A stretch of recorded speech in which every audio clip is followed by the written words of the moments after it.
নমস্কার সকলকে, কেমন আছেন সবাই? বৃষ রাশি এবং লগ্নে যারা রয়েছেন তাদের জন্য আগামী এক মাসে কী তিনটি সুখবর আসতে পারে দেখে নেব। যারা প্র্যাকটিক্যাল লাইফে কী কী চেঞ্জেস হবে দেখতে চান তারা দেখবেন লগ্ন অনুসারে, এবং যারা মেন্টাল স্পেসে কী কী চেঞ্জেস আসছে তারা সেই অনুযায়ী দেখতে চান তারা দেখবেন তাদের রাশি অনুসারে। আপনাদের জন্য আমি দুটি ডেক থেকে কার্ড নেব। আমি ওই ডেকটি শাফল করে রেখেছি এবং এই ডেক থেকে আমি প্রথমে দুটি কার্ড নেব। আপনাদের জন্য প্রথম কার্ড, তিনটি কার্ড নেব অ্যাকচুয়ালি। প্রথম কার্ড এসছে 5 অফ পেন্টিকলস। তারপর দেখে নিই আপনাদের জন্য দ্বিতীয় কার্ড কী আসছে। আপনাদের জন্য দ্বিতীয় কার্ড এসছে 3 অফ সোলস। আচ্ছা, আপনারা ফিনান্সিয়ালি প্রচণ্ড পরিমাণে বৃষ রাশি এবং আপনার মানুষরা কিন্তু স্ট্রাগল করছেন, এবং ইমোশনালি আমি দেখতে পাচ্ছি আপনারা ভীষণ লোনলি রয়েছেন অনেকেই। আপনাদের মনের যা কথা বা মনের যা অনুভূতি এই মুহূর্তে আপনারা ব্যক্ত করতে পারছেন না।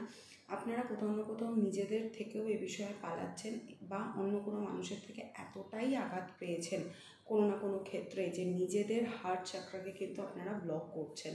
ঠিক আছে, কিন্তু আপনাদের জন্য আগামীতে কী সুখবর আসছে? আপনাদের জন্য আগামীতে প্রথম যে সুখবরটা আসছে, যারা ফিনান্সিয়াল স্ট্রাগলের মধ্যে দিয়ে যাচ্ছেন তাদের কিন্তু ফিনান্সিয়াল স্ট্রাগল অনেকটাই কমতে চলেছে।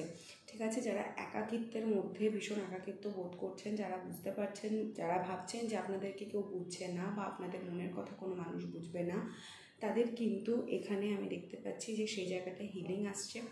এবার অনেকের ক্ষেত্রে আমি তাদের হার্ট চাকরায় যেমন ব্লকেজ দেখছি, থার্ড পার্টি সিচুয়েশন দেখছি, এবং তাদের হার্ট কিন্তু মানে হৃদয় ক্ষতবিক্ষত হয়ে আছে।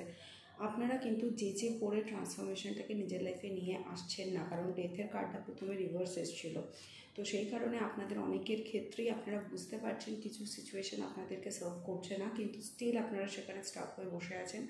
তো আপনাদের জন্য একটা গাইডেন্স যে আপনারা প্লিজ সেই সিচুয়েশন থেকে বেরিয়ে আসুন যেটাই আপনাদেরকে সার্ভ করছে না। আপনাদের ইনটিউশন পাওয়ার এই সময় ভীষণ স্ট্রং থাকবে।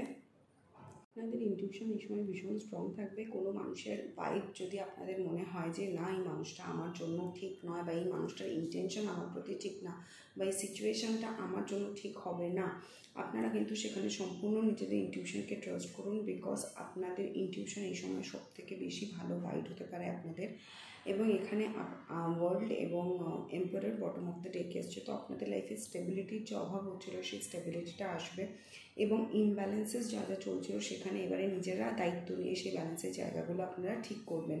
কিন্তু আমি আবারও আপনাদেরকে সাবধান করছি, ডেথ এবং 3 অফ সোর্স আমাকে বারংবার একটা কথাই বলছে যে প্যাটার্নগুলো লাইফে সার্ভ করছে না, যে প্যাটার্নগুলো বারংবার আপনাদেরকে স্টাক করছে, প্লিজ প্লিজ প্লিজ সেই জায়গাগুলোই কিন্তু নিজেরা এবারে বন্ধ করুন। নিজেরা সেই কাজগুলোকে করা বা সেই মানুষগুলোকে নিজেদের লাইফে অ্যালাউ করা বন্ধ করুন, কারণ ডেথের কার্ড কিন্তু আমাদের নিজেদের দ্বারা করা ট্রান্সফরমেশনকে বোঝায়। তাহলেই কিন্তু একমাত্র এই গুড ভাইবসগুলো আপনি পেতে পারেন।